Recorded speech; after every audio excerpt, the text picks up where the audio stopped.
こんにちは。今日は付箋の折り方を教えたいと思います。浮世絵の折り紙のデザインが6つあります。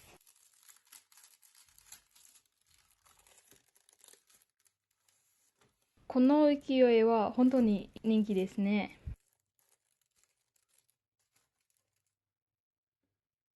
まず上下半分に折り目をつけて戻します。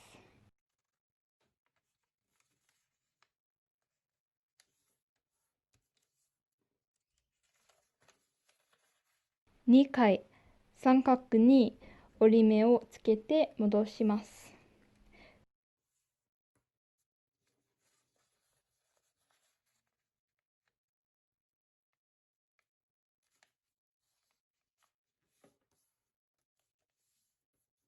上下半分の線で折ります。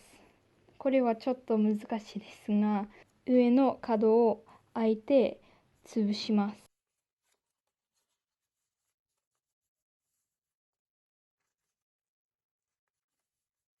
諸隅を折り上げます。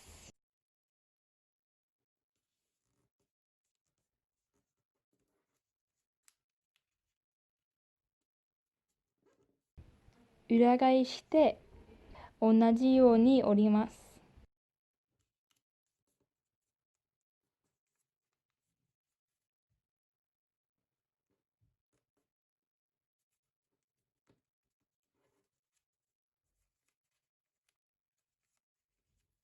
左右の角を真ん中で折り合わせます。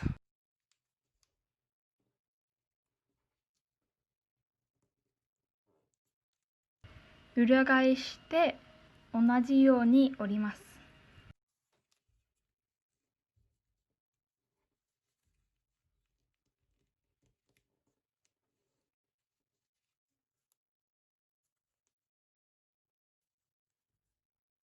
これを袋の中に入れます。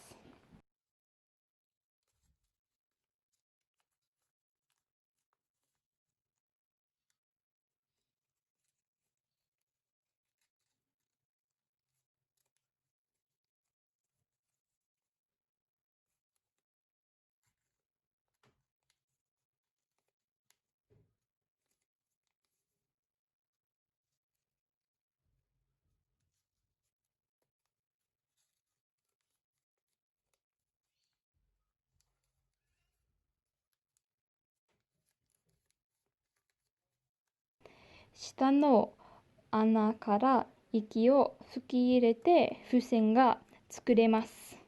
遊びましょう。日本語をまだ勉強していますから、間違えたら知らせてください。コメントよろしくお願いします。